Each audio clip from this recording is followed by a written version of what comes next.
반갑습니다. 네, 오늘 하나님 주실 은혜들이 있을 줄 믿습니다.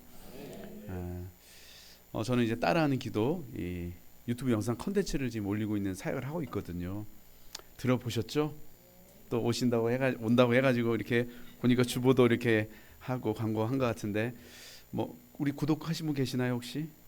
아유 좋습니다. 여러분 뭐 다 잘 되겠지만 구독하시면 좀 빨리 잘 될 겁니다. 웃으셔야 되는데. 저는 이제 어떻게 이게 처음 유튜브 이 사역 시작하게 됐냐면 저는 2019년까지 분당에 있는 이제 지구촌교회에서 사역하다가 2020년 사역을 다 내려놓고 이제 집에서 안식년 시간 보냈어요. 아무 계획이 없이 이제 하나님께서 사역을 내려놓으라고 하셔서 사역을 내려놓고 그 안식년 시간 보내면서 제가 제 아내에게 여보 우리 안식년 기간 동안 우리 매일 가정 예배 드리면 좋겠다고 그렇게 제가 이제 제 아내에게 얘기했는데 제 아내가 가정 예배는 좋은데 그걸 매일 해야 되냐 막 그러더라고요. 그래서 그래도 매일 하면 좋겠다고. 그래서 길게 하지 않고 저녁에 9시에 그냥 30분씩 짧게 했어요. 그냥 이제 30분도 긴가요? 표정이. 네, 이제 했는데 하나님께서 이 가정 예배 은혜를 정말 많이 부어 주셨어요. 그래서 막 같이 예배 드리는데 말씀을 전하는 저도 울고 말씀을 듣는 제 아내도 울고 또 말씀 분들 같이 울면서 기도하고 제가 아내를 위해서 축복해주고 아내가 저를 축복해주고 또 하나님 주셨던 은혜들 나누고 하다 보면 시간이 이제 30분까지가 안 되는 거예요. 점점 시간이 길어져요. 그래서 어떤 날은 9시에 시작했는데 새벽 2시에 끝난 적이 있어요.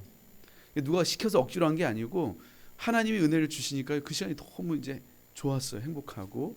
근데 하루는 이제 12시가 넘어서 그날도 이제 가정예배 끝나니까 12시가 넘은 거예요. 제 아내가 저를 보더니 여보 나 내일까지 못 기다리겠다고. 어차피 12시 지났으니까 우리 바로 예배 드리자고. 그래서 제가 그건 아닌 것 같다고 막 이제 말리고 막 그랬었거든요. 근데 하루 이제 가정 예배 때 주신 말씀이 뭐냐면 우리의 삶이 다른 누군가에게 도움이 되는 삶을 살아라 이런 말씀이에요. 도움을 주는 삶을 살라는 거예요. 그래서 뭘 좀 도울 수 있을까 생각하는데 별로 할 수 있는 게 없더라고요. 왜냐하면 이제 사역도 내려놓고 있었기 때문에 뭐 성도님들을 만나는 것도 아니었고 또 코로나 기간이기도 하고 제가 이제 할 수 있는 게 없는데 그날 아침에 있었던 일이 이제 생각이 난 거예요. 우리 핸드폰 아침에 카톡에 보면 오늘 누구 친구들 중에 생일이라고 알려주잖아요. 제가 이제 목양했던 한 그 형제 생일이라고 그날 아침에 떠서 아침에 제가 이제 생일 축하한다고 메시지 보내면서 그냥 축하한다고만 하지 않고 제 기도로 너 축복해주고 싶다면서 기도문 이제 쭉 써서 보내줬는데 일이 사라졌는데 답장을 안 하더라고요. 그래서 이건 뭐지만 하고 있는데 이제 한참 있다 이 형제가 답장을 보냈어요. 뭐라고 보냈냐면 목사님 저 목사님 보내주신 이 메시지 받고 뭐라고 답장을 해야 될지 몰라서 한참을 망설였다. 근데 목사님 저 이런 생일 선물 처음이라고 너무 위로가 되고 너무 격려가 되었다고 너무 감사하다고 이제 그 형제가 이제 나중에 답장이 그렇게 왔어요. 근데 이제 그게 갑자기 생각이 나가지고 기도를 어려워하는 분들에게 좀 기도를 도울 수 있으면 좋겠다 이제 이 생각이 들어가지고 저는 뭐 유튜브 할 줄도 모르고요 뭐 영상 만들 줄도 몰라요. 그냥 핸드폰으로 야매로 그냥 녹음해가지고 그냥 유튜브 영상 올렸어요. 그러니까 뭐 많은 사람들이 이걸 볼 거 막 기획하고 막 준비해서 이걸 했던 게 아니었고 그날 그 가정 예배 말씀에 이제 순종하기 위해서 이제 시작했는데 생각지 못했던 일이 일어났어요. 지금 제 채널에 조회수가 5천만이 넘어요.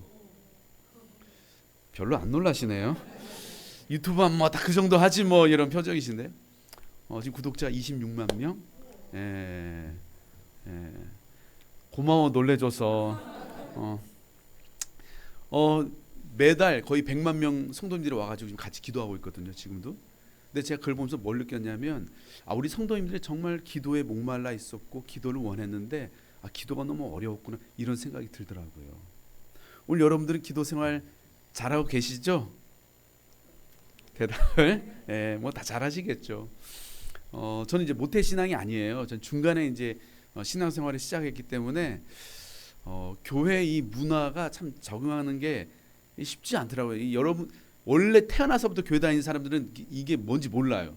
중간에 교회 오니까요 이게 참 어색하더라고요. 막 처음 보는 막 누나들이 저보고 갑자기 막 사랑한다고 하고 막 무서웠어요. 사랑한다고 하고 저보고 막 형제님이라고 하고 우리 가족도 저한테 그렇게 안 하거든요. 근데 막 형제님이라고 하니 막 너무 어색했어요. 예배 시간도 좀 저는 힘들었었어요.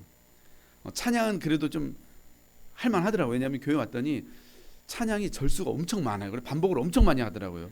또 인도하시는 분이 막 은혜 받으면 한 번 더 그럼 막 반복 엄청 많이 하니까 뭐 처음 부르는 찬양인데도 그냥 따라 부르면 그냥 따라 불러줘요. 아는 노래처럼 하면 돼. 또 솔직히 우리끼리 얘기지만 교회는 와 보니까 노래가 다 그 노래가 그 노래예요. 다 비슷해. 뭐 그냥 이렇게 한 번 들으면 한두 번 들으면 다 따라 부를 수 있을 이제 그런 찬양이니까 찬양 시간은 그냥 그렇게 하면 되고, 설교 시간이야 그냥 뭐 강의 듣듯이 이렇게 열심히 이제 받아 적으면서 열심히 들었거든요. 근데 이제 뭐가 문제냐면 기도가 문제였어요. 저 처음 갔던 교회는 기도를 엄청 세게 하는 교회였어. 그래서 막 그 설교 끝나고 이제 기도할 때 자 기도합시다 그러면 1시간씩 기도하는 이제 그런 교회였거든요. 그냥 막 기도를 엄청 세게 했었는데 요즘에는 목사님들이 친절하세요. 그래서 기도할 때 설명을 다 무슨 기도를 해야 되는지 다 설명을 해줘요. 근데 그때 저희 목사님은 그런 게 없으셨어요.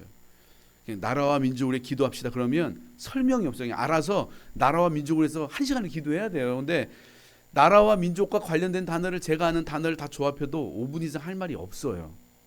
그래서 이제 막 열심히 막 기도하고 났는데 5분도 안 갔어요. 그래서 다시 또 이제 했던 기도 또 한 번 더 하는 거예요. 하고 났는데 그래도 10분도 안 가고 또 세 번째 했던 기도 또 하려니까 하는 저도 민망하고 듣는 주님도 민망할 것 같고 뭐 이게 할 말은 없고 시간은 남았고 이 힘들더라고요.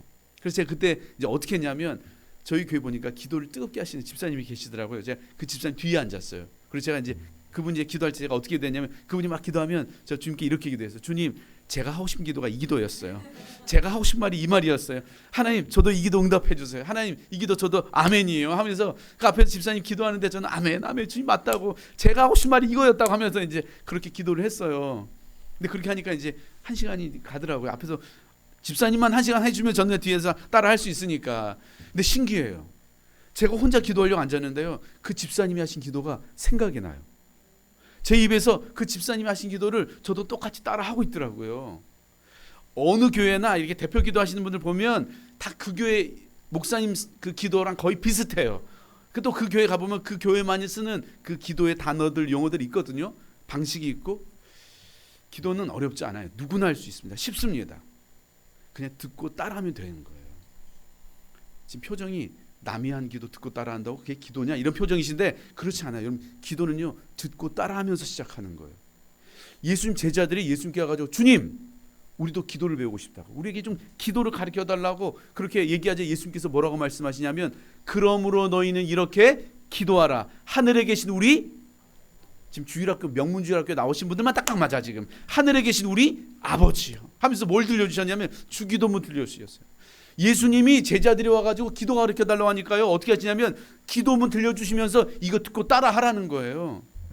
따라하는 기도의 원조가요, 전 저인 줄 알았는데 이미 예수님 하고 계셨더라고요. 이런 기독교의 가장 공신력 있는 기도 훈련 방법이 뭐냐? 듣고 따라하는 거예요. 진짜 따라한다고 기도가 될까? 그 기도를 정말 하나님 들으실까? 이렇게 생각할 수 있어요. 제 유튜브 채널에도 목사님 기도 듣고 따라한다고 진짜 그 기도 하나님 들으시냐고. 그래서 제가 거기다 댓글을 달아드렸어요. 영상 밑에 있는 댓글을 보시라고. 왜냐하면 제 채널에는요 기도를 듣고 따라하면서 응답 받으신 분들의 간증 댓글이 진짜 어마어마하게 많아요. 제가 처음에는 그 간증 모았거든요. A4 용지에 200페이지가 넘어갔어요. 나중에는 이게 안 했어요. 이게 너무 많아가지고. 몇 가지만 얘기해주면 자기는 모태신앙이라고, 목사님 저 모태신앙이라고. 근데 기도를 못한다고. 알지 않냐고. 모태신앙은 기도도 못하고 예배도 못하고 아무것도 못한다고. 자기도 그랬대요. 그러다가 이제 기도를 자기도 배우고 싶어가지고 유튜브에서 이제 기도 배우는 법 했는데 거기서 따라하는 기도가 떴다는 거예요. 그래서 그 기도를 듣고 따라하는데 목사님 기도가 너무 재밌다고. 기도가 너무 재밌어져가지고 목사님 저 요즘에는요 제가 아침에 눈 뜨면 제일 먼저 기도부터 한다고. 자기 전에도 기도하고 잠든다고. 심지어 자다 깼는데 그냥 바로 자지 않고 기도하고 잠들었다고. 기도가 어려웠다고 했던 분이 기도를 듣고 따라하면서 기도 너무 재밌었다는 거예요. 어떤 분은 우울증 약을 10년 이상 드셨는데 기도를 듣고 따라하면서 우울증 약을 끊고 일상생활이 가능해요. 목사님 저 이제 우울증 약 끊고 일상생활이 가능해졌다고. 10년 동안 먹었던 그 약을 끊고 다시 삶이 일상으로 돌아오게 되었다는 거예요. 또 어떤 분은 밤에 잠을 못 잔대요. 요즘 불면증 있는 분들이 그렇게 많은지 몰랐어요. 목사님 자기는 밤에 잠이 안 와가지고 너무 힘든데 목사님 기도를 들으면 그냥 잠이 온다고. 이걸 좋아해야 될지 말아야 될지 모르겠는데 하여튼 불면증인 분이 이 기도를 듣고 따르면서 불면증이 치료되고, 또 어떤 분은 너무 힘들어가지고 이 극단적인 생각까지 들었대요. 근데 그때 이 따라하는 기도를 우연히 듣게 됐는데, 그 기도를 듣는데 하나님께서 자기에게 너 살아야 된다고, 너 죽으면 안 된다고, 꼭 살라고, 마치 하나님이 자기에게 그렇게 말씀해 주시는 것 같아서 목사님 저 다시 살기로 결심했다고. 한 집에 갔었는데 그 장로님이 사업체 2개를 운영하고 있는데 2개가 다 파산한 거예요. 얼마나 힘들었겠어요. 진짜 매일매일 죽음을 생각했대요. 근데 목사님 그때 매일 이 목사님 기도 들으면서 기도가 자기를 붙들어서 오늘 목사님 얼굴 볼 수 있는 거라 하면서 막 그 장로님이 제 손 붙들고 막 엉엉 우시는 거예요. 또 한 30대 중반 자매인데 하나님께 막 그렇게 울면서 막 따지듯이 기도했대요. 하나님 왜 제 기도는 응답 안 해주냐고, 남들은 다 결혼시켜주면서 왜 저는 결혼 안 시켜주냐고, 저 결혼시켜달라고 하는 기도는 이기적인 기도고 뭐 이런 건 세속적인 기도에서 그래서 응답 안 해주는 거냐고, 왜 저는 결혼 안 시켜주냐고 막 그렇게 하나님께 울면서 따지시 막 기도하는데, 유튜브에서 이 배우자를 구하는 기도를 보게 됐대요. 뭐 그냥 받겠어요 배우자 이런 거 검색하니까 이제 그게 뜨는 거지. 이제 뭐 연애 배우자 이런 거 검색을 했겠죠. 그러니까 거기에 배우자를 구하는 기도를 떴는데 그걸 틀어놓고 듣는데 그렇게 눈물이 나더래요. 근데 그리고 나서 며칠 있다가 한 형제를 진짜 소개를 받게 됐는데 그 형제랑 결혼하게 됐다는 거예요. 그래서 연락이 왔어요. 목사님 이거 기도 듣고 따라하다가 응답 받았으니까 목사님 와서 주례 좀 해달라고. 그래 가서 진짜 주례 해주고 온 적이 있어요. 또 한 30대 중반 자매인데 이 자매는 대전 사는 자매예요. 신앙이 없는데 암에 걸렸어요. 이 자매가 얼마나 두렵고 무섭겠어요. 30대 중반 한창 때인데 암에 걸렸으니까 하루아침에. 근데 이제 제 채널 구독자분이 그 자매 사촌 언니여가지고 이제 사촌 동생이 이제 암에 걸렸다니까 얼마나 안타까워서 제 기도 영상을 보내줬대요. 너 한번 이거 들어봤으면 좋겠다. 근데 그 자매가 교회도 안 나갔었는데 그냥 지푸라기라도 잡는 심정이었대요. 그래서 그 기도를 받고 나서 매일 하루 종일 기도를 틀어놓고 듣기도 하고 따라도 하고 하면서 계속 그렇게 이제 이 항암 치료 받는 기간을 보낸 거예요. 그리고 또 병원에 이제 항암 치료 받으려고 또 이제 병원에 가서 이제 그 치료 그거 하기 전에 검사를 한번 또 하거든요. 근데 검사를 했는데 암세포가 다 사라졌다는 거예요. 그래서 기적 같은 일이 일어난 거죠. 그래서 울면서 연락 왔어요. 목사님 진짜 하나님 살아계시다고, 하나님이 고쳐주셨다고. 그러면서 이 자매가 예수님 만나고 지금 열심히 신앙생활하고 있어요. 하나님의 사랑이 믿어지지 않는다고 했던 분들이 기도를 듣고 함께 따라하면서 하나님의 사랑이 믿어지고, 믿지 않는 그 형제들을 위해서 가족들을 위해서 기도했는데 같이 기도를 따라하면서 같이 기도를 시작했는데 내 형제 가정이 한날 하루에 다 같이 한꺼번에 교회 와가지고 예수님 영접한 기적 같은 일들이 일어나고, 또 최근에는 얼마 전에 손자가 공황장애로 너무 힘들어가지고 할머니가 그 아이들 붙들고 매일 밤마다 같이 기도했대. 기도를 듣고 따라하면서 아이가 공황장애 약을 끊고 일상이 돌아와가지고 건강해졌다고 댓글 남겨주셨더라고요. 여러분 남이 하는 기도 듣고 따라한다고 진짜 그 기도가 될 수 있냐고. 여러분 하나님이 들으시고 응답하지 않으시면 이런 일들이 어떻게 가능하겠어요. 여러분 기도는요 어린아이들이 엄마 아빠 말을 듣고 따라하면서 배우듯 기도도 듣고 따라하면서 하는 거예요. 기도 어렵지 않아요. 쉽습니다. 오늘 우리 중에 뭐 기도 생활 잘하는 분들도 계시겠지만 뭐 매일 뭐 1시간씩 나는 꾸준히 기도한다 이런 분들 계세요. 뭐 손들라고 하지 않을게요. 고개 숙이지 않아도 돼요. 갑자기 고개 숙이시는데 그러지 않아도 돼. 매일 1시간씩 기도하는 분들 계시지만 솔직하게 그렇게 기도 못 하시는 분들 많아요. 일주일 내내 기도하는 시간 박박 긁어 모아도 5분도 안 되는 분들도 많거든요. 솔직히. 근데 여러분 기도 어렵지 않아요. 듣고 따라만 해도 된다는 거예요. 오늘부터 우리 한 달간만이라도 한번 해봤으면 좋겠어요. 그냥 진짜 뭐 기도 못하는 거 핑계 대지 마시고, 무슨 말해야 될지 모르고 핑계 대지 마시고 그냥 하루 10분씩이라도 오늘부터 한 달간만이라도 듣고 따라서라도 한번 여러분 기도 한번 해봤으면 좋겠어요. 아멘. 나는 오늘부터 한 달간 하루에 10분씩 한번 매일 듣고 따라서라도 한번 기도 한번 해보겠다. 손 한번 들어봅시다. 어우, 이야, 엄청 많이 드셨어요. 손 안 들었다고 해서 믿음이 없는 건 아니에요. 또 막 왜 손 안 들어? 믿음 없지만 그렇게 하시면 안 돼요. 믿음 없는 건 아닌데 근데 센스는 좀 없어요. 지금 강사가 지금 저 수원에서 아침 새벽부터 와가지고 지금 왔는데 끝까지 손 안 들고 막 나는 안 한다고 막 그러신 분 계시는데 한번 해보셨으면 좋겠어요. 어렵다고만 생각하지 마시고 한번 하루 10분씩이라도 듣고 따라서라도 시작해 보세요. 이 기도가 기도의 마중물이 되어서 이런 기도 입술이 열려요. 그리고 하나님이 정말 살아계신다는 걸 이런 경험하게 되실 거예요. 예, 우리 청소년들 엄마 아빠 따라와서 엄마 아빠 신앙이 아니고 진짜 하나님이 나의 하나님이 되려면 기도하고 응답을 받아본 경험이 있어야 돼요. 왜 우리의 신앙이 추상적이고 관념적이냐? 기도하고 응답 받아본 경험이 없으니까 그래요. 기도하고 응답받는 게 왜 중요하냐면 기도하고 응답받는 과정을 통해서 하나님 정말 살아계시는구나, 하나님이 실제하시는구나, 하나님 나를 사랑하시는 이걸 진짜 경험적으로 알 수 있게 되거든요. 그래서 우리 부모님들한테 우리 제일 많이, 저 이제 청년 사역만 20년 했으니까 부모님들 만나 제일 많이 했던 말이 뭐냐면 제발 우리 아이들의 인생의 고난을 좀 대신 치우지 말라고, 그냥 힘들게 두라고. 애들이 고난이 있어야 기도도 하고 그래야 하나님 만나는데 고난을 다 치워버리니까요 하나님을 만날 기회가 없어요. 뭔가 힘든 일이 있어야 기도를 하죠. 고생스러운 일이 있고 두려운 일이 있고 내 힘으로 안 되는 일이 있어야 그래야 진짜 그때 하나님 앞에 기도하잖아요. 근데 그렇게 기도할 기회를 엄마 아빠들이 다 치워버리는 거예요. 아까워가지고 귀에서. 그래서 제가 늘 했던 애들이 고생하도록 두라고, 고난을 치워다. 우리 청년이 와가지고 자기는 하나님 믿고 싶은데 안 믿어진대. 그래서 제가 그 아이한테 뭐라고 했냐면 너 차부터 팔라고. 지금 21살인데 차 끌고 다니면서 쓰고 싶은 돈 다 쓰고 다니면서 어떻게 하나님 만나냐고. 차 팔고 남 도와주고 너 어렵게 살라고. 지하철 타고 다니고. 그래야 네 삶에 어려움이 있어야 네가 진짜 너의 하나님을 만나고 하나님을 경험하지. 그러면서 이제 했거든요. 이건 원래 없던 건데 지금 나온 거예요. 이 얘기는 청소년들이 있어가지고 하여튼 기도 한번 해봤으면 좋겠어요. 아멘이시죠? 근데 기도를 일단 하는데 기도할 때 우리가 반드시 기억해야 될 한 가지가 있다면 기도는요 방식보다 대상이 중요하다는 거예요.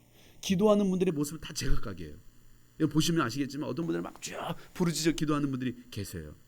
목사님처럼. 또 어떤 분들은 막 친구와 대화하듯 조곤조곤 이야기하면서 기도하는 분들이 계세요. 어떤 분들은 방언으로 기도하는 분들이 계시고 또 어떤 분들은 침묵으로 기도하는 분들이 계시거든요. 다 달라요 보면 기도하는 모습이. 근데 우리가 실수하는 게 있어요. 뭐냐면 기도의 방식을 가지고 기도를 평가하고 기도의 스타일로 사람을 판단하더라고요. 막 쭉 기도하시는 분들 보면서 하나님 기가 먹었냐고, 뭘 그렇게 시끄럽게 기도하냐고, 유난히 그만 뜨려고 새벽에 쭉 막 기도가 났더니요 끝나고 났더니 앞에 예배 끝나고 나니 그 의자에 메모 남겨놨더라고요. 예배당 전세 냈냐고, 조용히 좀 기도하라고. 시끄러워 저 때문에 기도 안 된대요. 그렇게 안 해도 된다는 거예요. 또 어떤 분들은 대화하듯 조곤조곤 이야기하면서 기도하는 분들 보면서 그렇게 시그죽 같은 기도를 하나님께 들으시겠냐고, 좀 열심히 좀 해야지 막 그러면서 또 뭐라고 하시더라고요. 그분이 요즘에 주값이 바깥보다 더 비싼 걸 몰라요. 어떤 분들 방언으로 기도하는 분들 보면서 그거 뭔 말인지 아냐고, 뭔 말인지도 모르고 하는 기도가 그게 무슨 기도냐고, 그 기도 아니라고. 또 어떤 분들은 침묵기로 기도하시는 분들 보면서 침묵기도 그건 이방 종교에서 행하는 명상에 불과하다고, 그런 건 기도가 아니라고 또 이렇게 말씀하시는 분들이 계시더라고요. 근데 여러분 그렇지 않아요. 기도의 스타일은요 그분이 처한 상황, 그분의 기도 제목, 그분의 성품, 그분의 받은 은사에 따라 다 다를 수 있어요. 하나님은 부르짖는 기도도 들으시고 대화하는 기도도 들으십니다. 방언 기도도 하나님 알아들으시고요, 침묵 기도 가운데도 주님 함께 하십니다. 하나님은 어떤 스타일의 기도를 더 좋아하는 게 아니고요, 기도하는 저와 여러분을 좋아하는 거예요. 그럼 기도의 스타일은 틀린 게 아니고요 다른 거죠. 여러분 우리만 기도하지 않아요. 다른 많은 종교도 다 기도해요. 근데 그들의 기도와 우리의 기도의 차이점, 우리가 하는 우리만의 기도의 독특성, 우리만의 차별성은요 기도의 방식이나 기도의 스타일이 아니고요 기도의 대상이 다르기 때문입니다. 아멘. 우리는 누구에게 기도하죠? 하늘에 계신 우리 아버지요, 성경을 통해 계시된 이 성삼위 하나님, 온 우주 만물을 창조하시고 다스리시고 구속하시고 완성하신 하나님, 우리의 모든 문제보다도 더 크시고 원수보다 강하신, 나보다 나를 더 사랑하신 살아계신 하나님께 기도한다는 거예요. 우리가 기도할 때요 우리의 기도의 내용이 좀 부족해도 괜찮습니다. 기도의 열심이 좀 부족해도 괜찮습니다. 기도하는 우리 자신이 부족해도 괜찮습니다. 그러나 우리가 기도할 때 반드시 기억해야 될 건 내가 지금 누구를 향해 기도하냐는 거예요. 우리의 기도를 들으시는 분이 살아계신 하나님이냐는 거예요. 여러분 기도는요 무슨 우주의 기운을 끌어모으는 게 아닙니다. 살아계신 하나님과의 인격적인 만남이고 교제가 기도입니다. 근데 많은 분들이요 기도의 대상을 분명히 하지 않아요. 예배당에 와서는요 하나님께 기도해요. 근데 새해 시작하니까요 신년 운세 보러 가더라고요. 자식 결혼시켜달라고 그렇게 예배당에서 하나님께 기도해가지고요, 자식이 그 결혼할 배우자 데리고 갔더니요, 사주 궁합 보러 가요. 권사님이, 장로님이 사업이 안 되니까요, 조상 그 묘를 옮기고 있더라고요. 터가 잘못돼가지고 지금 사업이 안 된다고. 장로님이. 이러면 신앙의 대상이, 기도의 대상이 분명하지 않다는 거예요. 전 여러분들이 오늘부터 기도의 대상을 분명히 하시기 바랍니다. 아멘. 여러분, 제 아들이요, 아무리 PPT 멋있게 만들어가지고 완벽하게 프리젠테이션 해도요, 옆집 아저씨에 가면 등록금 못 받아요. 얘가 등록금 받으려면 좀 어느래도 서툴러도 저한테 와야 등록금 받죠. 기도도 마찬가지예요. 우리 열심히 기도해야 돼요. 간절히 기도해야 돼요. 정말 뜨겁게 기도해야 되지만, 온 마음을 쏟아서 기도해야 되지만, 우리의 열심보다 더 중요한 건 우리가 누구를 향해 기도하냐는 거예요. 우리의 기도를 들으시면 정말 우리의 기도 응답하실 수 있는 살아계신 하나님이시냐는 거예요. 미지의 신을 향해 우리 기도하는 거 아닙니다. 살아계신 하나님을 향해 기도하는 거예요. 저 여러분들이 기도의 대상을 분명히 하실 수 있게 되기를 우리 주님의 이름으로 축복합니다. 아멘. 대상만 분명하면요, 기도 우리 좀 부족하고 서툴러고 뭐 해도요, 제가 우리 아들 보면 알죠. 뭐 필요한지. 그거 몰라요. 중요한 건 얘가 누구에게 가냐는 거예요. 얘가 어떻게 하느냐보다. 기도도 마찬가지. 아멘이시죠. 오늘은 그럼 하나님께서 우리에게 정말 기도를 강조하시고 기도하라고 하시는데, 왜 우리에게 이렇게 기도하라고 말씀하시는지 두 가지만 나눌 거예요. 우리는 왜 기도해야 될까요? 첫 번째는, 기도는 하나님의 자녀만이 누릴 수 있는 놀라운 특권이기 때문에 그렇습니다. 기도는 하나님의 자녀들만이 누릴 수 있는 놀라운 특권입니다. 아멘. 지금 우리 시대는 매우 자기중심적인 시대가 됐어요. 내가 중요하고요, 철저하게 나를 중심으로 세상이 돌아가고 있어요. 그래서 핸드폰도 무슨 폰이에요? 아이폰. 내가 중요하다는 거죠. 너무 억지 같나요? 하여튼 억지로 짜맞춰 봤는데, 하여튼 여러분, 세상이 나를 중심으로 돌아가고 있어요. 동의하시죠? 좋은 말 할 때 대답을 해줬으면 좋겠네요. 동의하시나요? 동의하시죠? 근데 그 말은 틀렸더라고요. 여러분, 세상은요, 나를 중심으로 돌아가는 줄 알았는데요, 나를 중심으로 돌아가지 않더라고요. 여러분, 세상은요, 자녀를 중심으로 돌아가요. 저희 집에 준 제가 아니고 제 아들이더라고요. 저는 이제 목회자다 보니까 책이 엄청 많거든요. 책이 집에 막 몇천 권 있어요. 근데 제 아내가 막 저한테 막, 여보 책이 너무 많다고 제발 책 좀 버려. 이사할 때마다 막 제발 책 좀 버리라고 하면 엄청 뭐라고 해요 저한테. 그래도 제가 그 모든 환난과 핍박을 견뎌내면서 막, 여보 안 된다고, 책을 버릴 수 없다고, 차라리 나를 갖다 버리라고, 책은 안 된다고 막 그러면서 이제 제가 제 책을 막 소중히 지켰거든요. 근데 어느 날 정신 차려 보니까요, 제가 그렇게 소중히 여기던 제 책을 제가 제 손으로 직접 버리고 있더라고요. 제 아들이 가지고 오는 책과 장난감을 놓을 자리를 마련하기 위해 가지고 제 아들 책이 오니까 제 책을 제가 버리는 거예요. 제 아내는요, 이제 브랜드가 있는 옷을 잘 사 입지 않아요. 주로 브랜드 없는 옷 있죠. 그냥 브랜드 없는 옷, 이렇게 서 있는 옷보다 누워 있는 옷, 이제 주로 그런 거 사 입고. 아니 뭔 말인지 이해 못 하시는 분 계시네. 하여튼 막 그런 게 있어요. 굉장히 검소한 자매예요, 제 아내는. 근데 그런 제 아내가요, 제 아들을 위해서는요, 돈을 거침없이 써요. 막 써요. 택배 아저씨가 매일 와요. 여러분, 저희 집에 제 아들의 책과 장난감이 가득하고, 막 제 아내가 막 제 아들을 위해서 막 돈을 거침없이 막 그렇게 쓰고, 그걸 보면서 제가 불편해하고 싫어하고 막 짜증내고 그럴까요? 그렇다는 표정이네요. 그렇지 않죠. 할 수만 있다면 제 아들을 위해서는요, 더 좋은 거 해주고 싶어요. 그럼 저도요, 저를 중심으로 세상을 살고 싶은 이기적이고 욕심 많은 사람이거든요. 근데 저 같은 이기적인 사람도요, 제 아들 앞에서는 그 이기적인 생각이 작동이 되지 않아요. 이기적인 마음이 멈춰버립니다. 언제나 제 아들 앞에서는요, 저보다 제 아들이 우선입니다. 여러분, 세상은 나를 중심으로 돌아가지 않습니다. 세상은 자녀를 중심으로 돌아갑니다. 여러분들도 그렇게 살아오셨고 살고 계시잖아요. 근데 하나님께서는요, 오늘 저와 여러분을 구원하시는데 자신의 능력을 사용하지 않으셨어요. 자신의 지혜를 사용하지도 않으십니다. 오늘 우리를 구원하시겠다고 천사들을 보내지도 않으셨어요. 오늘 하나님은요, 저와 여러분을 구원하시는데 자신의 외아들을 내어주셨어요. 제가 아들 낳고 보니까 이게 말이 안 되더라고요. 그럼 어떻게 아들을 내줘요? 이게 어떻게 가능해요? 말도 안 되죠. 여러분, 제 목숨을 내어주는 것도 쉽지 않지만 제 아들의 목숨을 내어주는 건 그건 불가능한 얘기예요. 말이 안 되는 얘기예요. 근데 하나님께서는요, 오늘 저와 여러분을 위해서 자신의 외아들을 내어주시기로 결정하셨다는 거예요. 그럼 기독교가 뭐예요? 우리가 믿는 이 기독교가 뭐예요? 하나님의 아들이신 예수 그리스도를 내 인생의 구원자와 주님으로 영접함으로 말미암아 죄인 되었던 우리가 이제 하나님의 자녀가 되었다는 거예요. 이 말은 바꿔 말하면요, 하나님의 중심에 저와 여러분이 있다는 거예요. 우리가 하나님의 중심에 있다는 거예요. 하나님께서 이 큰 우주를 우리를 중심으로 움직이고 계시다는 거예요. 마치 제가 제 아들을 중심으로 세상을 살아가고 있는 것처럼 우리 하나님이 오늘 여러분을 중심으로 이 세상을 움직이고 계시다는 거예요.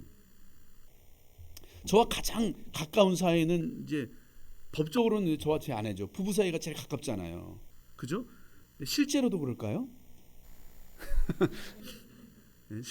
실제로는 이제 저와 제 아내가 아니고요, 저와 제 아들이더라고요. 저와 제 아들이 제일 가깝더라고요. 실제로는 보니까. 제 아들은 이제 어릴 때부터 이제 잠버릇이면 제 얼굴에 다리를 올려놓고 잤어요. 아기 때 이제 왜냐면 이제 애들은 이제 가로 본능이라는 게 있어요. 근데 이제 애가 항상 제 얼굴에 다리를 올려놓고 다리를 비비면서 애가 잠이 들어요. 근데 또 애 재우려니까 어쩔 수가 없어요. 애를 얼굴 대줘야 돼요. 이제 애를 빨리 재워야 이제 또 이렇게 하니까. 그래서 이제 해줬는데 얘가 이제 나이가 들었는데도 얘 잘면 일단 제 얼굴에 다리부터 올려놓더라고요. 그래서 이제 아침에 일어나가지고 이제 제 아들 한번 이제 불렀어요. 더 이상 이렇게 하면 안 되겠다 싶어가지고 제 아들을 불렀어요. 제 아들 이름이 산이거든요. 그래서 산이야, 너 이리 좀 와보라고. 너 잠잘 때 좀 반드시 좀 자라고. 네가 아빠 얼굴에 다리 올려놓고 자니까 아빠 잠을 못 자겠다고. 좀 앞으로 좀 반드시 좀 자라고. 이제 제가 그렇게 말씀을 드렸어요. 전 제 아들이 내 아빠, 그럼 제가 아빠 오늘부터 제가 반드시 잘게요. 이제 그렇게 이제 대답할 줄 알았는데 제 아들이요, 저를 쳐다보더니요, 대꾸도 안 해요. 그냥 씩 한번 웃고 그냥 가버리더라고요. 그날 저녁이 됐거든요. 제가 아침에 무슨 말을 했는지 전혀 기억하지 않더라고요. 누웠는데 전혀 의식하지 않고 자기 다리를 제 얼굴에 또 딱 올리더라고요. 제 아들은 음식을 먹잖아요. 그러다가 맛이 없으면 뱉어가지고 제 입에 넣어요. 아빠 먹어 하면서 제 입에 넣어요. 우리 어머니 아버님들 애들이 뱉어낸 거 많이 드셨잖아요. 여러분, 제가요 제 아내와 아무리 가까워도요, 제가 자면서 감히 막 제 아내 얼굴에다 막 다리 올려놓고 자고 그런 거 안 하거든요. 그랬다가 재앙이 임하죠.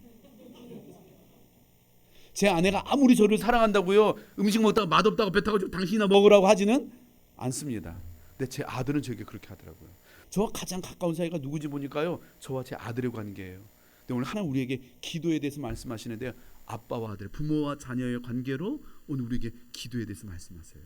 오늘 함께 읽었던 본문 말씀 마태복음 7장 9절에서 11절 말씀, 우리 다 같이 한번 큰 소리로, 여러분이 낼 수 있는 가장 큰 소리로 한번 읽어보겠습니다. 시작. 너희 중에 누가 아들이 떡을 달라는데 돌을 주며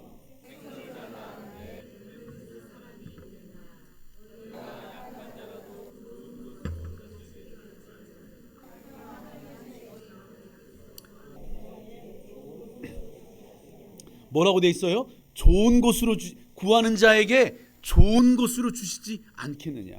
자녀인 우리가 떡이 먹고 싶다고 하면 하나님 떡집이라도 사 주시겠다는 거예요. 생선이 먹고 싶다고 하면 생선 가게를 차려서라도 우리의 기도에 언제나 가장 좋은 곳으로 응답하시는 아빠, 아버지라는 거예요.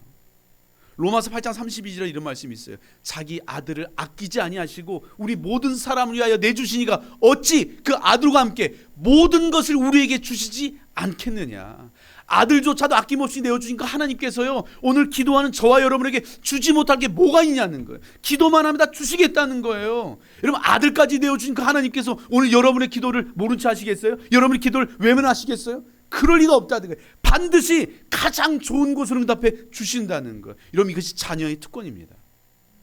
제 아들은요, 저에게 뭔가 요구할 때 미안해하지 않아요. 죄송해하지 않습니다. 눈치 보잖아요. 항상 당당하게 저한테 요구해요. 아빠, 장난감 사주세요. 너무 당당해요. 마치 맡겨놓은 거 도로 차는 애 같아요. 언제 얘가 나한테 맡겼나 막 이 생각이 들 정도로 너무 당당해요. 같이 이제 요즘에 얘가 야구를 좋아해서 막 캐치볼을 하거든요. 끝나고 오면 얘가 이제 그 아파트 이제 공터에서 막 하고 들어오려고 하면 그냥 제 의견도 물어보지 않고요, 마트로 들어가요. 편의점으로. 그래서 어쩔 수 없이 따라 들어가요. 그러면 집어와요. 그럼 제가 결제해야 돼요. 아빠, 저 이거 먹어도 돼요? 음료 좀 사주세요. 안 물어봐요. 그냥 자랑하면 저를 끌고 그냥 마트로 그 편의점으로 들어가요. 너무 당당해요. 근데 제 아들이 이제 18개월 때부터 사귀던 여자친구가 있어요. 이제 어린이집에서 이제 눈이 맞아가지고 얼마나 이제 막 진짜 서로 좋아하는지 몰라요. 막. 근데 이제 이사를 가가지고 저는 이제 송광교 쪽에 살고 거기는 이제 경기도 광주 쪽으로 이사를 갔어요. 그러니까 1시간 넘게 이제 멀어졌거든요. 그래도 이제 막 저희도 그 집 놀러도 가고 그 집 초대도 하고 막 가족끼리 또 막 같이 여행도 가고 또 에버랜드 놀러 가기로 약속 잡아놨어요. 이제 제 아들의 연애를 위해서 애를 쓰는 거죠. 저희도 이제 롱디 쉽지 않아요. 너무 힘들어 롱디. 와. 뭐 할 때마다 스케줄 다 맞춰가지고 해야 되니까 이제 뭐 이제 쉽지 않죠. 근데 제 아들 여자친구가 진짜 예뻐요. 엄청 진짜 농담이 아니에요. 진짜 예뻐요. 뭐 어차피 여러분 못 보긴 하겠지만 하여튼 진짜 예쁘거든요. 보니까 오늘 좋은 교회 자매님들이 다 미인이시네요. 미인이세요. 진짜로. 아 옆에 보지 말고 앞에 보세요. 뭘 또 옆을 봐요. 또 그냥 목사님이 얘기하면 아멘 하고 받으면 되지 뭘 또 확인을 하고 뭐. 예. 예, 너무 미인이신데 제 아들 여자친구도 진짜 너무 예뻐요. 그래서 제가 엄청 예뻐해 주거든요. 막 맨날 만날 때마다 막 너 진짜 너무 예쁘다고, 너 어쩜 이렇게 예쁘냐고, 확실하게 엄마 아빠는 안 닮았다고, 진짜 예쁘다고 막 하면서 막 엄청 칭찬해줘요. 너 솔직하게 얘기해보라고, 너 등에 날개 있지, 분명히 날개 있을 거라고, 막 너는 걸어다닐 수가 없다고, 날아다녀야지 하면서 막 제가 엄청 예뻐해줘요. 근데 그 아이가 저한테 산이 아빠 저도 장난감 사주세요. 한 번도 그런 적이 없어요. 제가 그렇게 예뻐해 주는데. 근데 제 아들은요, 제가 그동안 얘한테 얼마나 많은 걸 해줬는지 다 잊어버리고 마치 오늘 저한테 처음 요구하는 것처럼 항상 저한테 당당하게 요구해요. 아빠 장난감 사주세요. 제가 얘한테 태어나서 제일 많이 들은 말이 뭔지 아세요? 아빠 이리 와봐. 제일 많이 들었어요. 아빠 이리 와봐. 아빠 이리 와봐. 어디 있든지 저를 불러요. 아빠 이리 와봐. 여러분 우리 성도님들 중에 저한테 목사님 이리 와봐 한 분이 어디 있어요? 제 아들은 항상 아빠 이리 와봐 불러요. 화장실에 있으면 저를 불러. 목사 아니 아빠 그래요. 왜? 그럼 똥 그래요. 똥. 다 쌌다고 와서 닦아달라는 소리예요. 여러분 제가 우리 성도님들하고 아무리 가까워도요. 제가 가깝거든요. 우리 성도님들 저 엄청 좋아하거든요. 근데 우리 성도님들이 저한테 목사님 똥 이런 분 안 계세요. 근데 제 아들이 저에게 그렇게 당당하게 요구해요. 얼마 전에 이제 미국 갔다 왔거든요. 비행기 타고 15시간 넘게 비행기 타고 오니까 얼마나 피곤해요.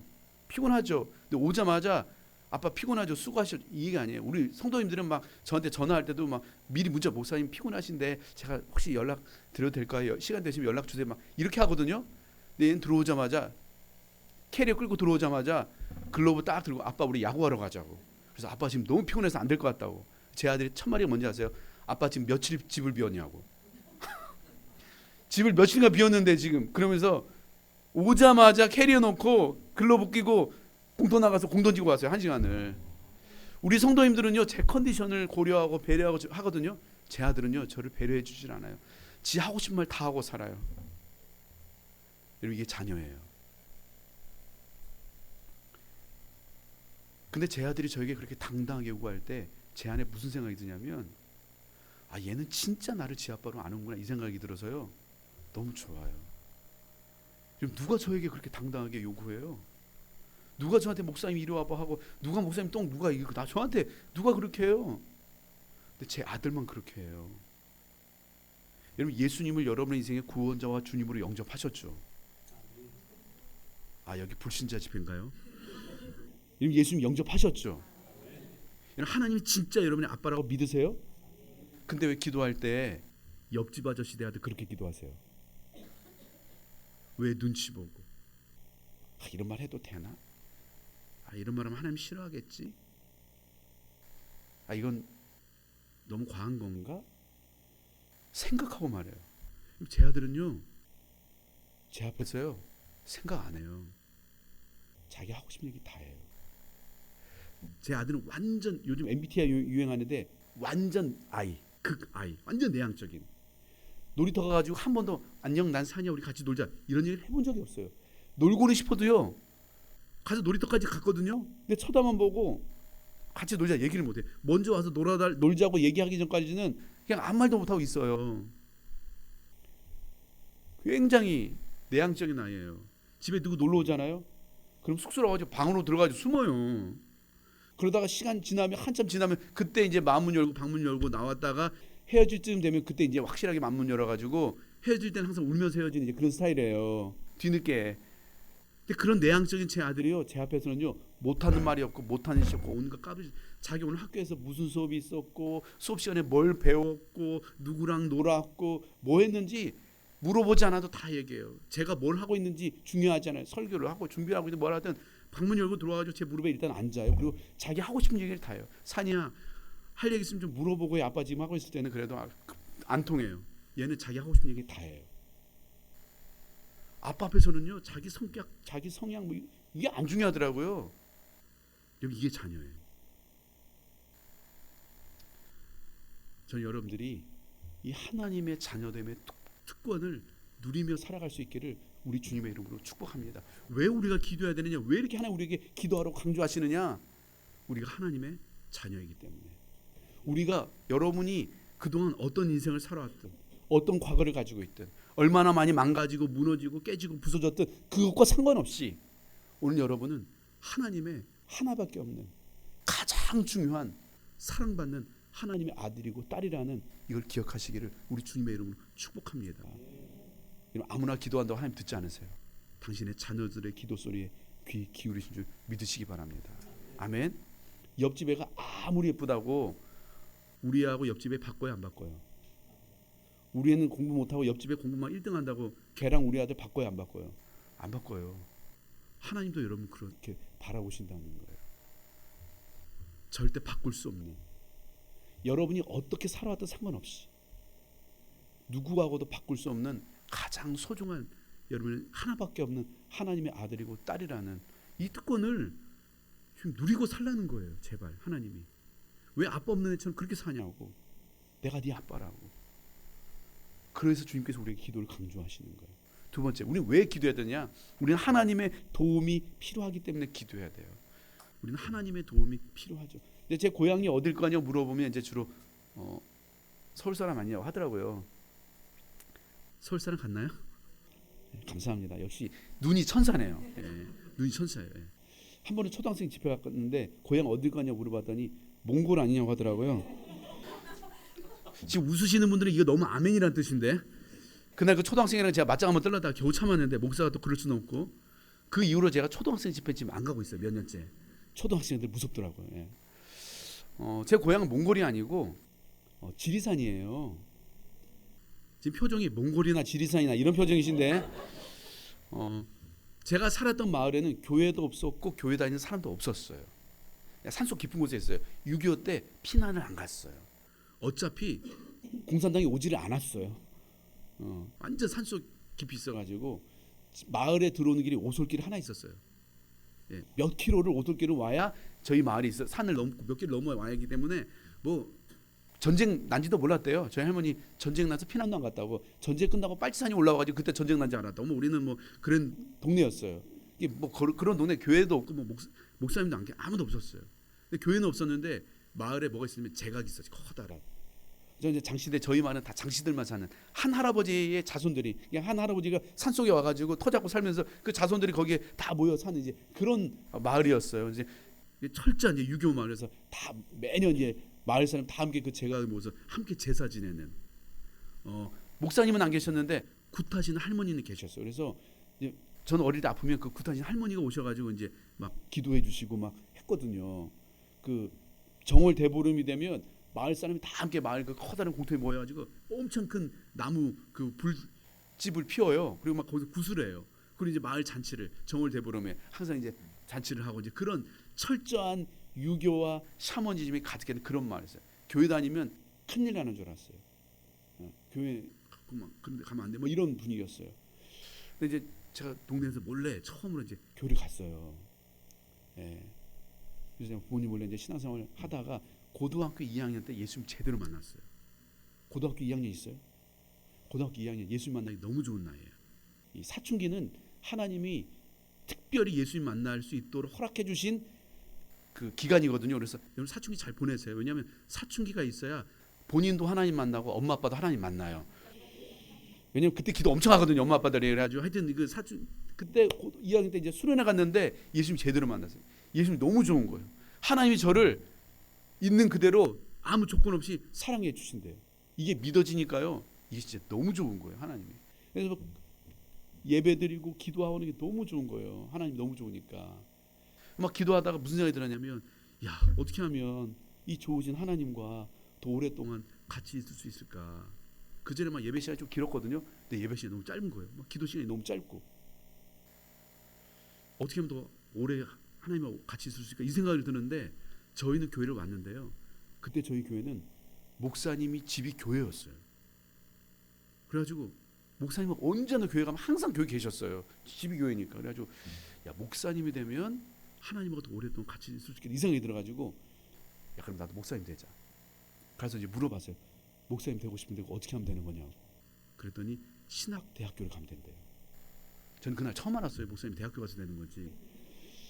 왜냐면 저희 동네 할머니는 그냥 산에 가서 며칠 기도하고 오셔가지고 바로 굿을 시작하셨거든요. 그래서 저도 이제 뭐 기도원 같은 데 가가지고 며칠 기도하고 오면 그냥 목사님 시켜주는 줄 알았어요. 근데 그게 아니래요. 그 대학을 가야 된대요. 그래가지고 이제 무슨 목사님 되는데 대학교까지 가냐고 이제. 그래도 이제 목사님 되고 싶어가지고 이제 열심히 이제 공부를 했죠. 신학교 가려고. 근데 한 번은 이제 전국 모의고사를 봤어요. 전국 모의고사. 전국 석차가 나오고 원하는 대학을 지원하는 거였어요. 그래서 제가 신학교 한번 써봤어요. 3지망까지 쓰는 거여가지고 신학교 세 곳을 이제 써봤어요. 저희 때는 이제 구타 자율화가 있었거든요. 선생님들이 애들은 그냥 마음껏 팼어요. 그래도 엄마 아빠가 절대 뭐라고 안 했어요. 그래서 또 저 사립남고 나왔거든요. 사립남고 선생님들 벌써 한숨 나와 알잖아요. 진짜 무서워요. 공립 선생님들은 그래도 좀 봐가면서 때리는데요. 사립 선생님들은요 안 보고 때려요. 그래서 선생님들 운동 제일 열심히 했어요. 몸 진짜 제일 좋고 애들 패려고 선생님들 운동 진짜 열심히 했어요. 고등학교 남자애들 패려고. 왜냐면 전교가 다 남자였어요. 선생님들 다 남자고 전교에 여자 선생님 두 분 있었어요. 근데 그 여자 선생님 두 분이 제일 무섭긴 했는데 하여튼 뭐 이제 그 사립 남고 교실에 온갖 종류의 과목 다 있었어요. 6과목, 8과목, 쇠파이프도 있었어요. 쇠파이프로도 맞아봤어요. 하여튼 뭐 종류 다 있고 선생님들이 막 근데 성적표를 받을 때 어떻게 받냐면 그 점수 있죠. 그 평균 점수에서 1점당 한 대씩이에요.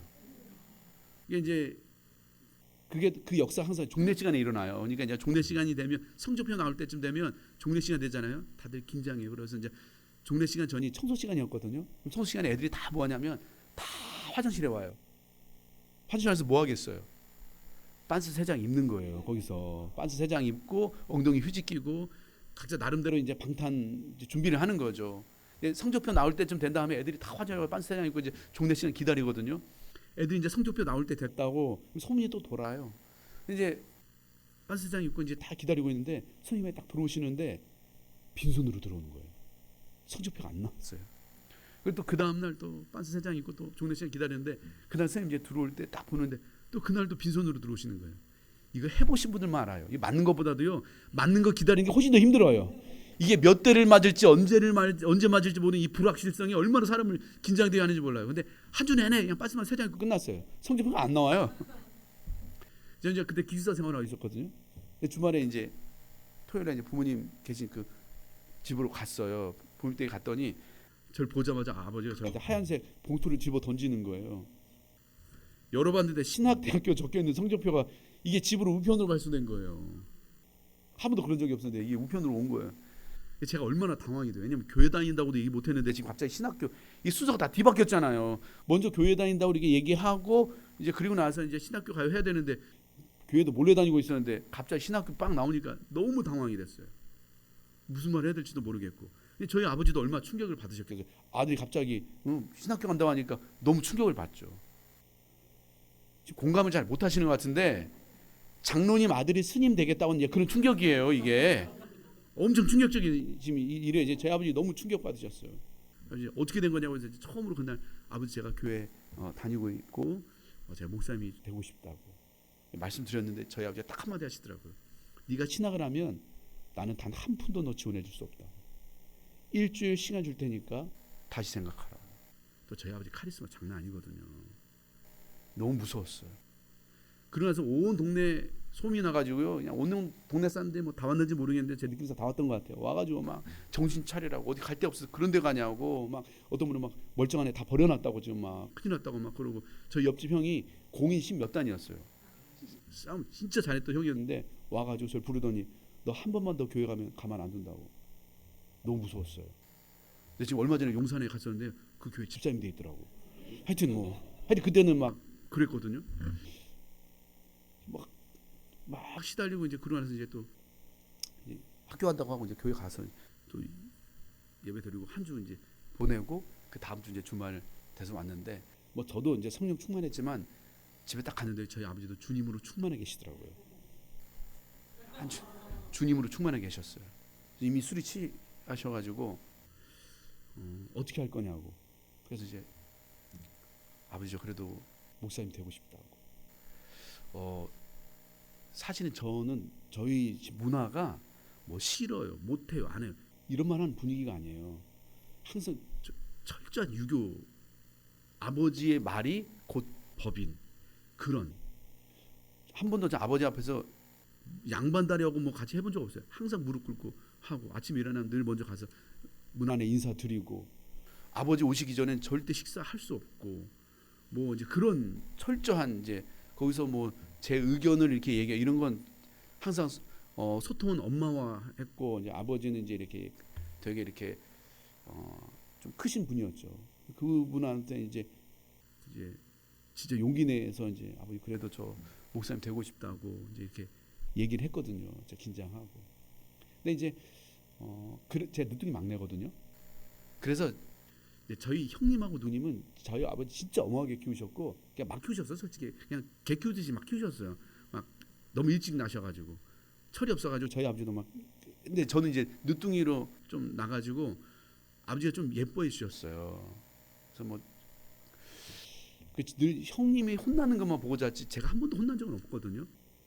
또 장남은 뭐 저희 형 공부 엄청 잘했는데도 엄청 혼났고, 저는 굉장히 자유로운 영혼이었는데 한 번도 공부 못한다고 혼난 적이 없어요. 뭐 이제 그런 했는데, 그래도 처음으로 그렇게 말씀드렸는데, 그 자리에서 이제 주먹으로 한 대 맞아. 태어나 처음으로 아버지한테 주먹으로 한 대 맞았어요. 한 대 맞고 바로 기절했어요. 저희 아버지 권투하셨던 분이어가지고 이제 조폭 막 때려 눕히고 이런 분이었어요. 그래서 저 어릴 때 보면 그 깍두기 형님들이 한 번씩 와가지고 인사하고 하고 막 그랬던 이제 그런 분이었는데, 한 대 맞고 기절하고 이제 정신 차려 보니까 온 집이 다 엉망이, 산입이 다 때려부시고 막 다 엉망이 됐어요. 당장 나가라고. 그때도 제가 한창 은혜 받을 때라 순종을 잘했어요. 그래서 집에서 나왔어요. 고등학교 2학년 때. 더 있으면 죽겠다 이상하게 들다고 그래서 이제 뭐 나왔죠. 고등학교 2학년이 집에 쫓겨나가지고 할 수 있는 게 뭐가 있어요. 하나님 도와달라고 기도하는 거죠. 이제 학교 기숙사비를 못 내니까 학교 기숙사에 쫓겨났어요. 나가라고. 그래가지고 이제 돈 못 내니까. 요즘 같으면 이렇게 선생님들이 친절하지만 예전엔 기숙사비도 못 내는 놈 기숙사 왜 들어오냐고, 나가라고. 그래가지고 이제 집 사가지고 나왔어요. 갈 데가 없더라고요. 이제 학교 앞에 독서실이 있었는데, 이제 제 친구가 이제 독서실에서 있어가지고 밤에 몰래 이제 야자 끝나고 거기서라도 자려고 몰래 따라 들어갔거든요. 그 총무님한테 들켜가지고 쫓겨났어요. 나쁜 총무님. 하루라도 좀 재워주지, 그냥 나가라고 하더라고요. 그래서 그 밤 12시 넘어가지고 뭐 갈 데가 어디 있어요. 그래 이제 저희 다녔던 교회가 지하실에도 예배당이 있었거든요. 지하실 예배당은 새벽 예배 드리는 예배당인데, 거기는 이제 마루로 돼 있어요. 그래서 신발 벗고 들어가는 곳이에요. 그래서 이제 갈 곳이 없어가지고 이제 그 지하실로 가가지고 그래서 이제 방석 깔아놓고 이제 거기서 자고, 이제 새벽 예배 드리고 또 학교 가고, 저녁에 야자 끝나면 12시 넘어서 이제 몰래 또 교회 와가지고 방석 깔아놓고 거기서 자고, 새벽 예배 드리고 또 학교 가고 이제 그렇게 했어요. 근데 우리 권사님들이 새벽 4시면 교회를 왔어요. 새벽 예배 5시거든요. 지금도 이해가 안 돼요. 다시 은혜 받고 말씀 듣고 은혜 받고 기도하면 기도가 얼마나 잘 되는데, 권사님들은 꼭 4시부터 와요. 그리고 1시간 전부터 막 기도를 해요. 옆에서 권사님들 기도하는데 잡혀서 잘 수가 없잖아요. 그러니까 4시부터 기상을 해야 돼요. 그러니까 너무 피곤하죠. 12시 1시에 이제 왔는데 막 이제 그러고 하고 있는데, 저희 교회에서 이제 30분 정도 떨어진 산 속에 이제 기도원이 있었어요. 근데 기도원에 이제 제 소식을 듣고서는 애가 이제 막 지낼 곳이 없으니까 막 교회 와서 자고 막 뭐 하루는 전사님 집에 가고 막 이렇게 하니까, 지낼 곳 없으면 기도원 방 하나 줄 테니까 여기서 지내라고 그래가지고 이제 고등학교를 기도원에서 다녔어요. 365일 연중무휴 새벽 예배. 제 의지와 상관이 없이 새벽 예배를 고3 때도 한 번도 빠진 적이 없어요. 새벽 예배 빠지면 아예 기도원을 빠져야 되기 때문에 어쩔 수가 없어서, 그래서 이제 막 했죠.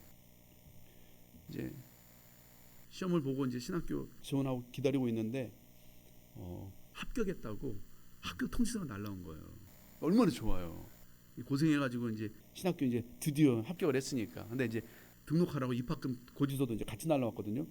제가 그 돈이 어디 있어요.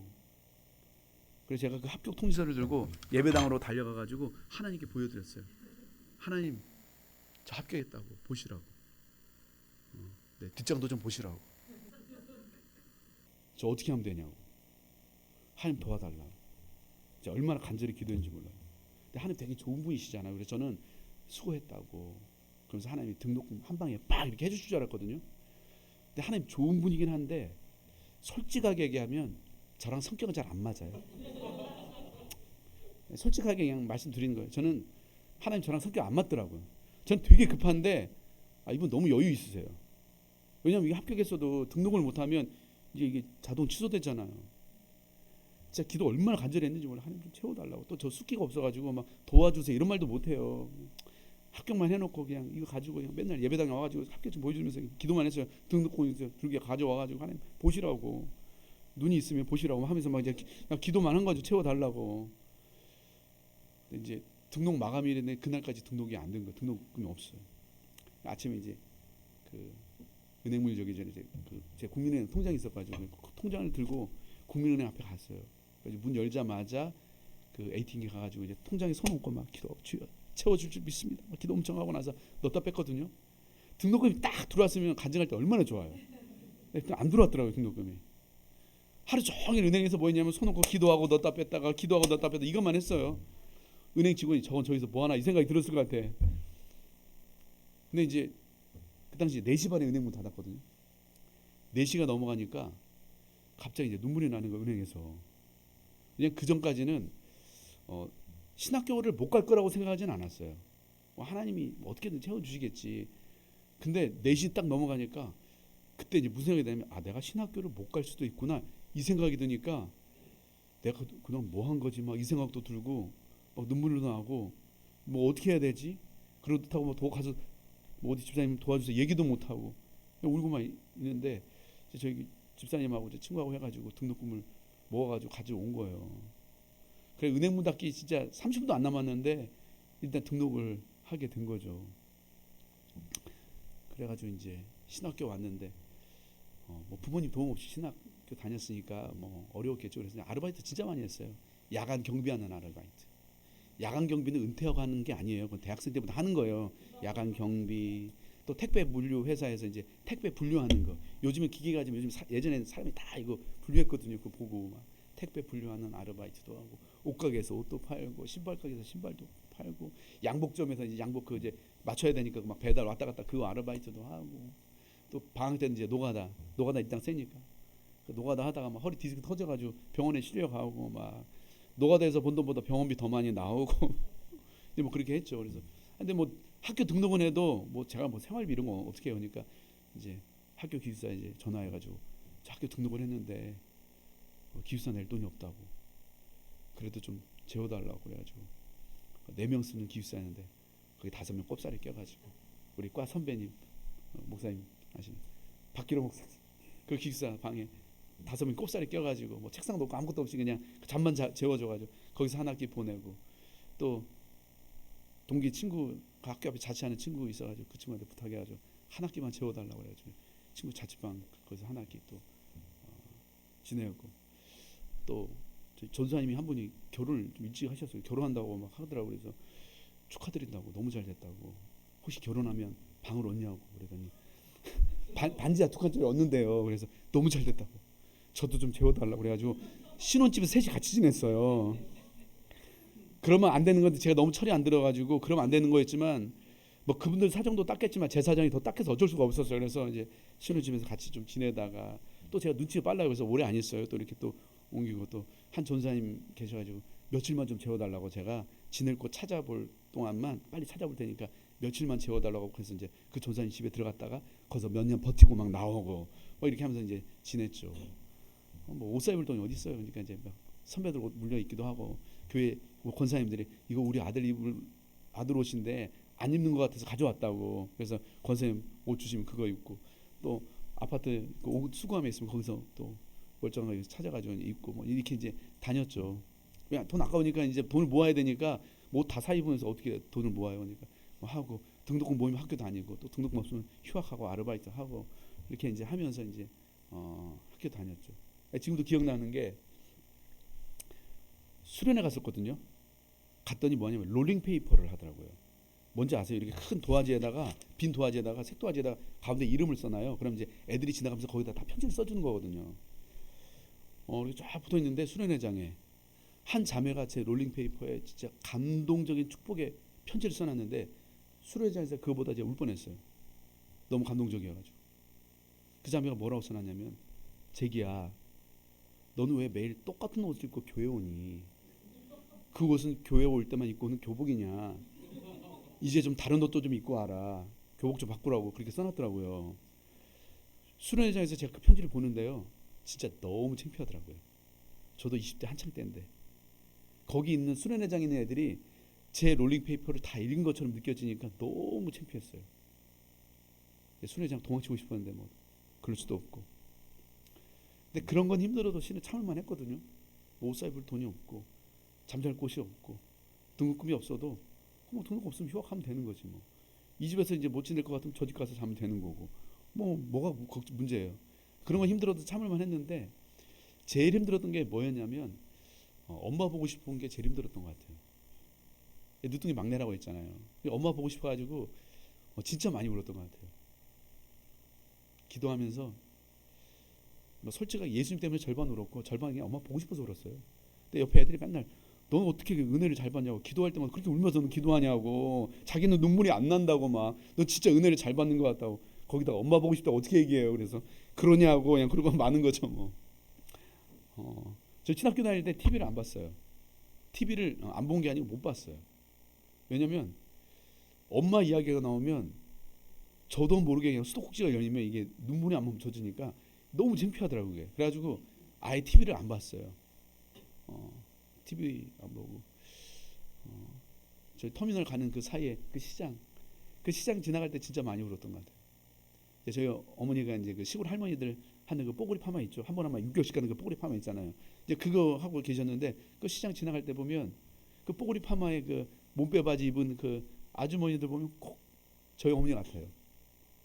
저희 어머니 농사 지셔가지고 이제 시장 가가지고 이제 그 야채도 팔고 막 하셨었는데 거기 지나가면 저희 어머니 같아가지고 이제 눈물이 나는 거죠. 그래서 엄마 언제 제일 많이 보고 싶은지 아세요? 엄마는 매일 보고 싶어요. 신학교 3학년 가을쯤 됐었는데 한 요쯤 됐었어요. 학교에서 이제 강당에서 이제 기도하는데 또 엄마가 너무 보고 싶어가지고 한참 울다가 그 강당 앞에 있는 그 공주전화 가가지고 엄마 목소리라도 한번 들어보려고 몇 년 만에 이제 전화를 했어요. 집에. 전화 안 받더라고요. 그래서 안 되겠다. 기절 한번 더 하자. 이제 이렇게 마음 먹고 이제 부모님이 계신 그 지리산으로 갔어요. 대문 앞에 섰는데요, 제 심장이 터질 것 같더라고요. 심장 뛰는 진동이 제 온몸에 느껴져요. 한번 기절해 봤잖아요. 그러니까 얼마나 긴장이 돼요. 그래가지고 이제 큰 소리도 못 내고 대문 앞에서 제 엄마를 불렀거든요. 엄마 불렀는데 저희 엄마가 대답을 안 하시는 거예요. 엄마 저예요. 저 왔다고. 막내 왔다고. 몇 번을 부르는데 대답을 안 하세요. 알고 봤더니 이사 가고 안 계시더라고요. 인천으로. 너네 집 인천으로 이사 갔다고. 그리고 그 주소를 받아가지고 다시 또 이제 버스를 몇 번을 갈아타고 해가지고 이제 그 집에 갔는데 진짜 아버지 제일 늦게 보고 싶거든요. 근데 인생 우리의 계획대로 되지 않아요. 갔는데 아버지하고 제일 먼저 눈이 딱 마주쳤어요. 근데 제 아버지가 저하고 눈도 안 마주치더라고요. 들어가시고 그날 아버지는 이제 못 뵙고 몇 년 만에 어머니 만나가지고 밤새 부둥 켜고 울었던 것 같아요. 여러분, 아무것도 모르는 고등학교 2학년짜리가 어떻게 끝까지 포기하지 않고 신학을 하고 목회자가 될 수 있었을까요? 돌아봤더니요, 하나님께서 기도로 저를 붙들어 주셨더라고요. 제가 무슨 대범하고 막 사람들 앞에 서는 건 저 되게 제 아들만 숙기 없는 게 아니고요, 저도 숙기 없었어요. 버스 타면 버튼 누르는 거 사람들이 쳐다보는 게 부끄러워가지고 이 버튼을 못 눌렀어요. 버스 타면 그때부터 뭐 했냐면, 하나님 제발 누가 좀 눌러주게 해달라고 저 내린 데서 그거 기도했어요. 창피해가지고. 근데 돌아보니까 그런 제가 어떻게 이 집 저 집 다니면서 지낼 수 있었을까? 제가 용기 있고 제가 대범해서가 아니고 하나님이 기도로 저를 붙들어줬어요. 진짜 열심히 기도했어요. 새벽 예배 끝나면 3시간씩 기도했어요. 시간 가줄 모르고 기도하다가 1교시 지각한 적이 여러 번 있었어요. 수업 시간이나 수업 시간 공강 생기면 저는 강당에 가서 하나님께 매달렸어요. 하나님 저 불쌍히 여겨달라고. 하나님 도와달라고, 하나님 은혜를 베풀어 달라고 얼마나 간절히 기도했는지 몰라요. 저녁에 기숙사 가기 전에, 자취방 가기 전에 그 저희 식당 밑에 개인 기도실이 있었거든요. 거기 가서 1시간씩 간절히 기도하고, 금요일 되면 진짜 철야기도 11시 끝나는 거 말고 저녁 7시부터 새벽 4시까지 밤새 하나님 앞에 부르짖어 기도하고, 산기도 진짜 열심히 다녔어요. 높은 데 가면 하나님과 좀 더 가까우니까 응답 빨리 되지 않을까 싶어가지고 산기도, 겨울이면 비닐 둘러쓰고, 여름에는 그냥 모기장 둘러쓰고, 이게 뭐 기도도 아니에요. 모기 막 물어대지 춥지 뭐 기도가 되겠어요. 그냥 하나님 앞에 저 여기 있다고, 하나님 불쌍히 여겨달라고, 저 기억해달라고 그냥 하나님께 매달리는 거죠. 이제 명절 이제 다가오는데, 명절이 되면 좀 고향에 갈 수 없으니까 명절이 되면 무조건 기도원에 올라갔어요. 그리고 하나님께 매달렸어요. 하나님, 올해는 제발 우리 가정이 주님 앞에 돌아오는 기적을 베풀어 달라고, 우리 부모님 불쌍히 여겨달라고 얼마나 간절히 기도했는지 몰라요. 근데 힘들고 지치다가도 기도만 하면 알 수 없는 힘이 생기는 거예요. 주눅이 들고, 얼마나 주눅이 많이 들었겠어요. 신학교 갔는데 친구 보니까 막 자기는 4대째 예수 믿는 집이라고, 선교사님이 오셔가지고 전도돼가지고 할아버지 그래서 막 4대째 예수 믿는 집안이고, 아버지가 목사님이고 장로님이고 하는데 저 혼자 예수 안 믿는 집에서 혼자 와가지고 신학한 지 얼마나 주눅이 들어요. 그래도 기도만 하면 하나님이 자신감을 주시고 용기를 주시고, 앞이 전혀 보이지 않아도 기도만 하면 진짜 하늘문이 열리는 것 같고, 가진 건 아무것도 없지만 기도만 하면 세상이 제 발 아래에 있는 것처럼 그렇게 느껴지더라고요. 여러분, 우리가 기도 없이 이 힘든 세상을 어떻게 살아내겠어요?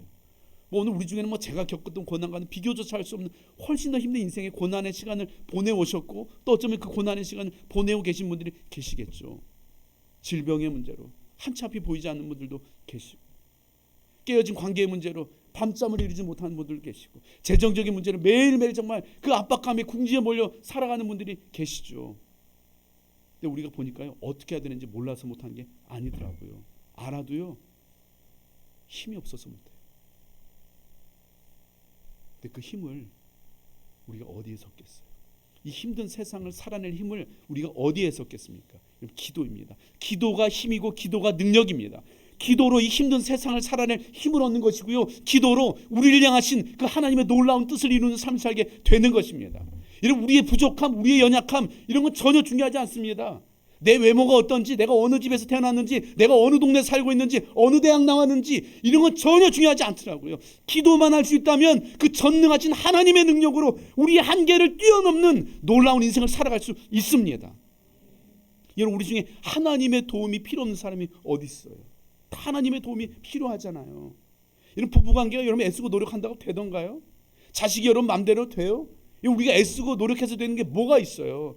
여러분, 우리의 노력으로는요, 한 구절의 말씀도 지켜낼 힘이 없고요, 단 한 사람도 사랑할 힘이 오늘 우리에게는 없더라고요. 우리가 어떻게 우리 힘으로 거룩하게 살아내고 하나님의 자녀답게 살아내고 하나님 말씀대로 살아낼 수 있겠어요?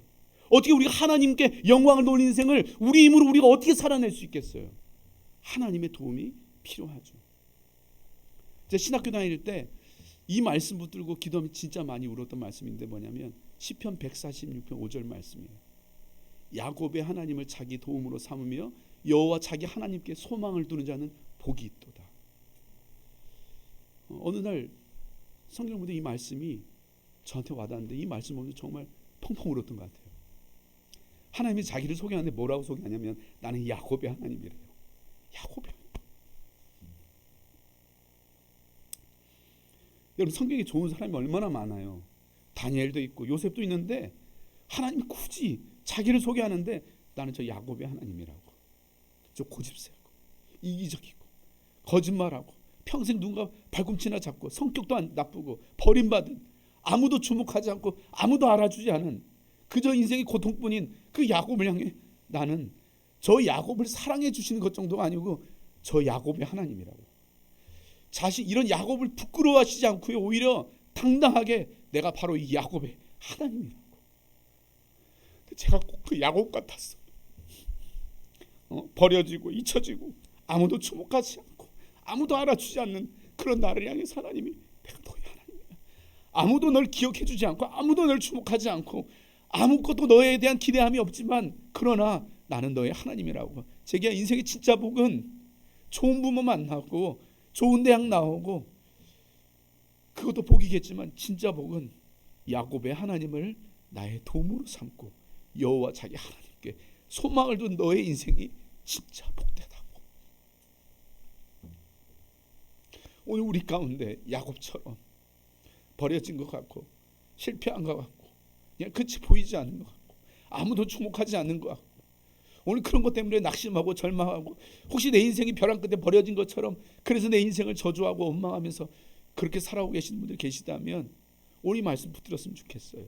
네 인생이 복되다고. 인생의 진짜 복은 야곱의 하나님을 자기의 도움으로 삼고 여호와 자기 하나님께 소망을 두는 인생이 복이 있다고. 오늘 여러분 이 복을 누리며 살아가시기를 우리 주님의 이름으로 축복합니다.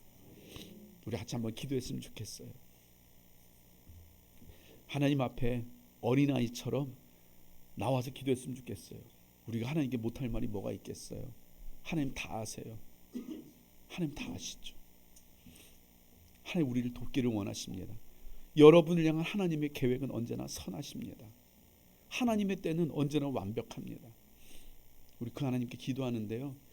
제가 제 영적인 멘토 중에 임은미 선교사님이 계세요. 아프리카 케냐에서 사역하시는데 제가 작년에 그 선교사님 사역하는 곳에 가서 사역을 하고 왔는데 이 선교사님 사역하는 곳이 케냐의 나이로비 수도에서 그 수도에서 1시간 정도 떨어진 산 속에 있는 니무르라는 지역인데요. 거긴 다 차밭으로 돼 있어요. 온 마을이 산이 다 차밭으로 돼 있는데 이 선교사님이 그 차밭을 걸으면서 기도하는 걸 좋아하세요. 근데 이 선교사님이 기도하려고 차밭을 걸으면서 기도하고 있으면 그 선교사님이 섬기는 아프리카 아이들이 있거든요. 그 아이들이 선교사님을 보면 막 선교사님 이름을 부른대요.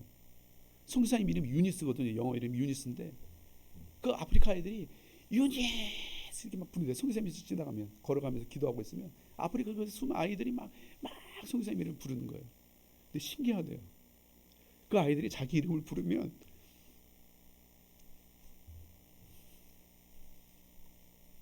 그 아이들을 향한 선한 생각이 자기에게 막 떠오른대요. 유니스 부르면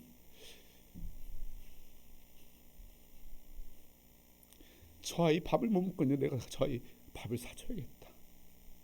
유니스 부르면 저 아이 신발이 없는데 내가 저 아이 신발을 사줘야지. 유니스 부르면 저 아이 학교를 못 다니고 있는데 내가 저 아이를 학교를 지워주고 싶다고. 아이들이 아무 말 안 한대요. 그냥 선교사님이 좋아서 선교사님의 이름을 불렀을 뿐이래요. 근데 선교사님의 이름을 부르면 선교사님 안에 그 아이들의 필요를 다 알잖아요. 그러니까 그 아이들 향한 선한 생각이 막 떠오른대요. 하나님도 그러세요. 오늘 우리가 무슨 말 해야 될지 모르겠고 무슨 기도해야 될지 모르겠고 어쩌면 우리 안에 정말 할 말이 많겠지만 그냥 그 아프리카 아이들이 선교사님의 이름을 불렀던 것처럼 우리도 그냥 주님의 이름을 부르는 거예요. 주여 하고 주님 주여 아버지 주님 저예요. 저 왔어요. 주님 저 아시죠. 주님 저 주님이 필요해요. 주님의 은혜가 필요해요. 우리 이런 마음으로 한번 주님의 이름을 부르면서 기도했으면 좋겠는데 많은 말 하지 않아도 괜찮아요. 그냥 주여 하고 한 100번 불렀으면 좋겠어요. 여러분이 부를 수 있는 온 마음을 담아서 한번 우리 주님의 이름을 부르면서 주여 주여 주여 부르면서 한번 기도했으면 좋겠거든요. 할 수 있으시겠어요? 우리 같이 한번 기도 배우겠습니다. 같이 기도하겠습니다. 주여 주여 주님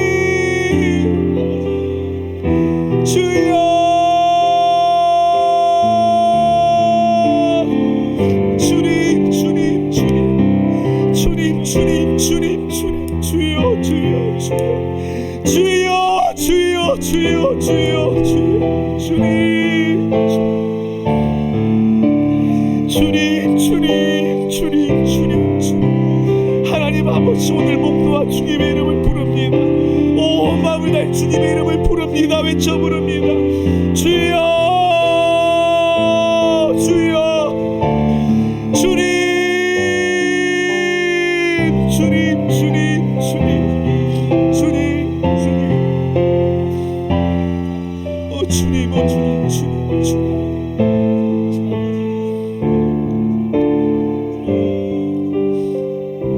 제가 여러분들 위해서 기도 한번 해드리겠습니다. 사랑하는 주님, 주님 아시죠? 주님은 아시죠? 주님은 우리를 아시죠?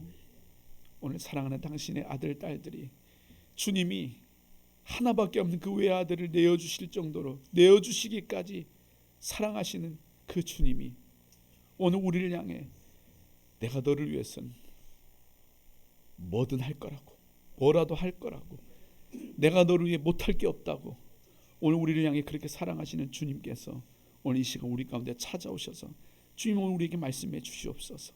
사랑하는 아들아, 사랑하는 내 딸아, 내가 너를 알아.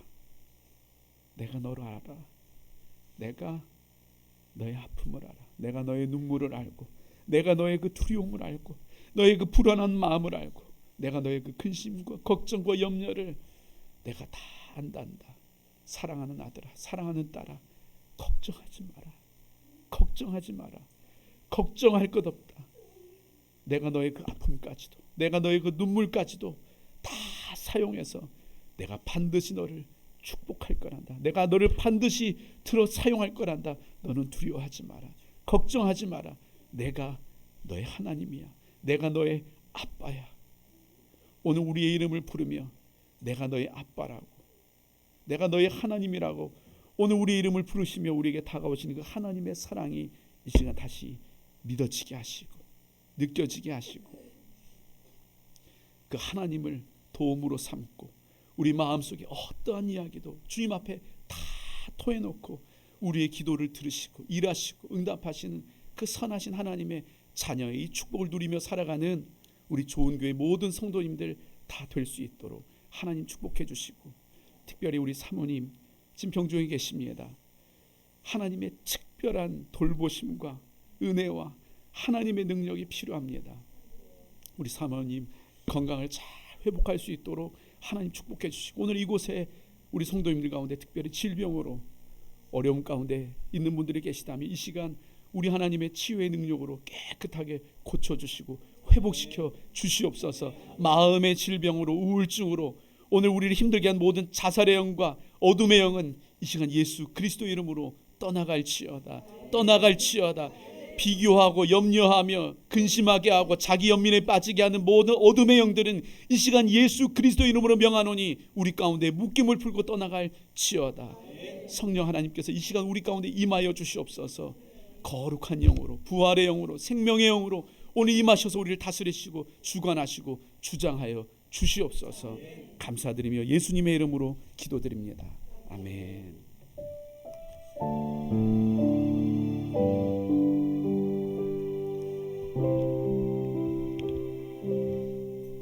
귀한 말씀으로 우리에게 은혜를 부어주신 또 우리 강사 목사님, 우리 큰 박수로 다시 찬양을 드리겠습니다. 감사드립니다.